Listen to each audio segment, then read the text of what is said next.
여러분 안녕하십니까? 카이스트가 세계 최고의 공대로 꼽히는 미국 MIT와 손잡고 인문사회과학과 첨단기술의 융합 연구를 본격화하기로 했습니다. 두 대학 간의 인문학 분야 협력은 이번이 처음으로 AI를 비롯한 기술만으로는 해결할 수 없는 문제들이 늘고 있다는 공감대가 파격적인 협력의 배경이 됐습니다. 조혜원 기자가 보도합니다. 카이스트와 MIT가 인문사회과학과 첨단 과학기술의 융합 연구 협력을 본격화하기로 했습니다. 지금까지 두 대학은 공학 분야에서 활발히 협력해왔지만 인문학과 사회과학 분야의 협력은 이번이 최초입니다.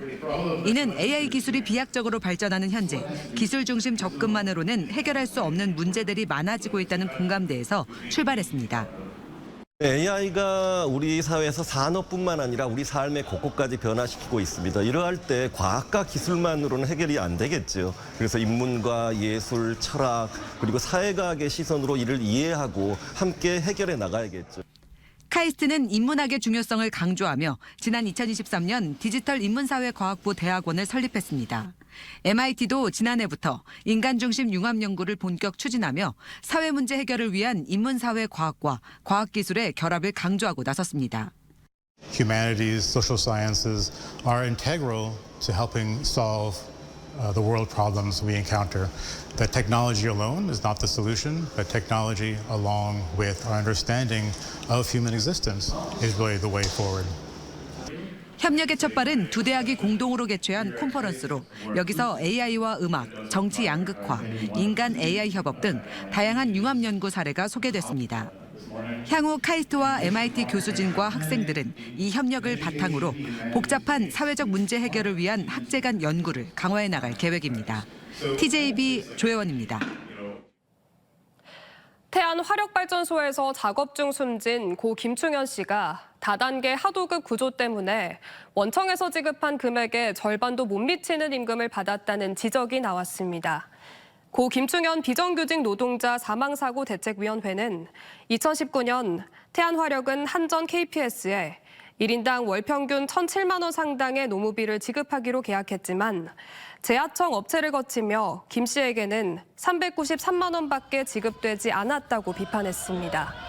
대책위는 2018년 김용균 씨 사망 이후 다단계 하청으로 노동자들의 임금이 착복되고 있다는 사실이 드러났지만 변하지 않았고 오히려 김충현 씨의 근로계약서에는 급여를 누설하면 징계 대상이 된다는 내용이 가득했다고 설명했습니다. 대구에서 스토킹을 하던 50대 여성을 살해하고 도주한 40대 남성이 사건 발생 나흘 만에 세종시 조치원읍에서 붙잡혔습니다. 이 남성은 지난 10일 새벽 3시 30분쯤 대구시 달서구의 한 아파트에 침입해 스토킹하던 50대 여성을 흉기로 살해한 뒤 세종시 부강면의 한 야산으로 도주했다가 어젯밤 10시 45분쯤 세종시 조치원읍의 한 창고 앞에서 발견돼 체포됐습니다. 대구 성서경찰서는 정확한 범행 동기 등을 수사한 뒤 이 남성에 대한 구속영장을 신청할 방침입니다. 금강과 서해가 만나는 지점에 금강 하구뚝이 건설된 지 35년이 지나면서 생태계 파괴로 인한 어족자원 고갈 등 심각한 후유증을 낳고 있는데요. 서천군이 이러한 문제를 해결하고 지속 가능한 발전을 위해 해수 유통을 통한 자연성 회복을 주장하고 나서 관심이 모아지고 있습니다. 이선학 기자가 보도합니다.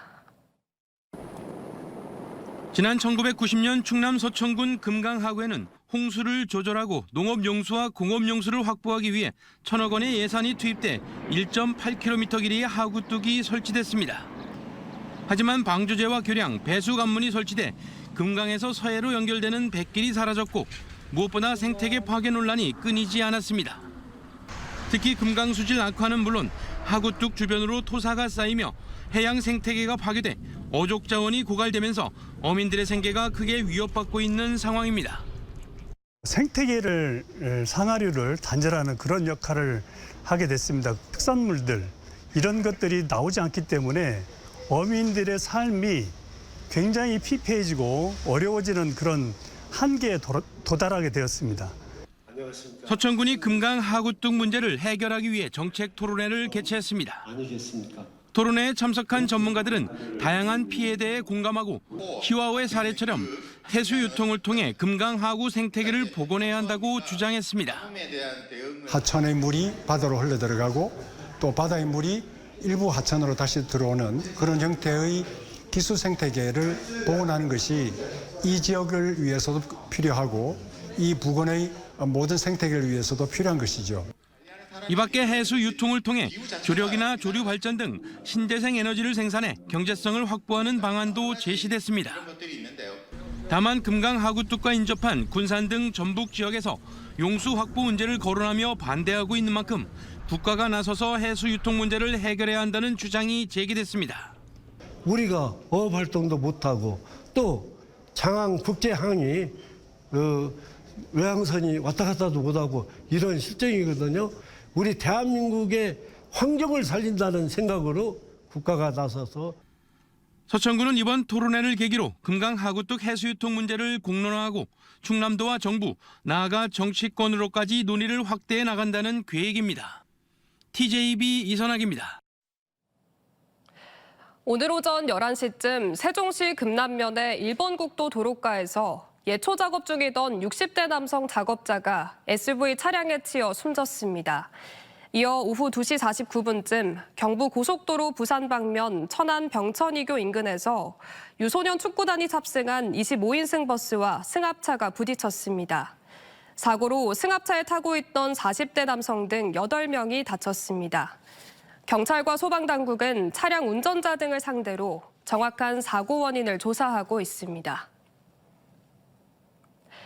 무더워진 여름철을 맞아 수영장과 계곡, 바다로 떠나 물놀이를 즐기는 이들이 늘고 있는데 이때 주의해야 하는 질환이 있습니다. 바로 소변길인 요로가 세균에 감염되는 요로 감염인데 심할 경우 폐혈증으로도 악화될 수 있어 조기 치료와 예방 습관이 중요합니다. 김종원 객원의학 전문 기자입니다. 고온다습한 여름철이면 소변을 볼 때 따끔거림을 호소하는 사람들이 늘어납니다. 소변이 생성되는 신장에서부터 소변이 몸 밖으로 나오는 요도에 이르기까지 소변길인 요로가 세균에 감염되는 요로 감염 때문입니다. 특히 물놀이 후 젖은 수영복을 오래 입어 세균이 번식하기 좋은 습한 환경에 놓이거나 소변량 감소로 요로 내 세균이 증식하는 등 여름철엔 환경적, 생리적 요인으로 감염 위험이 커집니다. 수분 섭취가 제대로 안 되게 되면 몸이 탈수가 되고 그럼 소변이 진하게 나오고 소변 배출이 늦어지면서 소변 안에 그 박테리아가 잘 살 수 있는 공간을 만들어줍니다. 요로 감염의 증상은 감염 부위에 따라 다르게 나타나는데 방광과 요도 등이 감염된 하부 요로 감염은 소변을 볼 때 통증을 느끼거나 빈뇨, 잔뇨감 등을 느낄 수 있습니다. 신장과 방광까지 이어지는 요관에 생기는 상부 요로 감염의 경우 발열과 메스꺼움 같이 전신 증상으로 나타나며 중증 감염으로 이어질 가능성이 있습니다. 특히 감염이 신장까지 올라간 경우 심하면 신장 기능이 손상될 수 있어 38도 이상의 고열과 옆구리에 통증이 나타난다면 즉시 병원을 찾는 것이 중요합니다. 요로 감염이 악화가 되면은 폐혈증까지 될 수 있는데 혈압이 떨어지거나 아니면은 이 환자분의 의식을 잃을 수도 있고 그 다음에 환자분의 간이나 홍파시 기능이 떨어질 수가 있습니다. 치료는 대개 1, 2주간 약물 형태의 항생제를 통해 이루어지며 필요한 경우 입원 치료와 주사 항생제를 실시하게 됩니다. 다만 항생제는 증상이 사라졌어도 처방받은 기간만큼 복용해야 재발과 약에 대한 내성을 줄일 수 있습니다. 요로 감염은 재발률이 높은 질환인 만큼 이를 예방하기 위한 생활 습관도 중요한데 수분을 충분히 섭취하고 올바른 자세로 용변을 닦는 습관도 요로 감염을 예방할 수 있습니다. TJB 닥터 리포트 김종엽입니다. 서산시 고북면의 한 유경오리 농장에서 H5형 조류 인플루엔자 의심 항원이 검출돼 방역당국이 정밀 검사하고 있습니다. 서산시는 해당 농가의 오리 2만 8천여 마리를 처분하고 반경 10km 내에 위치한 130여 개 가금 농가에 대해 이동 제한 명령을 내렸습니다. 캐나다 퀘벡주 정부가 해외 순방 중인 이장우 대전시장에게 세계경제과학도시연합의 가입 의향서를 전달했습니다.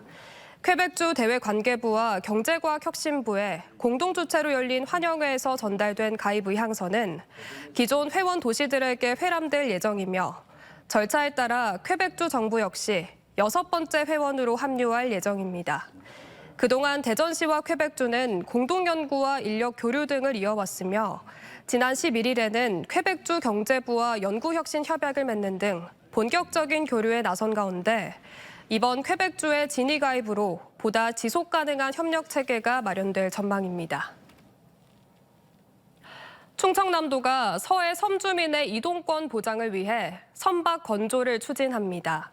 정기 여객선이 다니지 않는 서천 유부도 주민을 위해 도는 예산 15억 원을 들여 부정기선 건조에 나섰고 9월 배를 만들기 시작해 내년 6월 시범 운항할 계획입니다.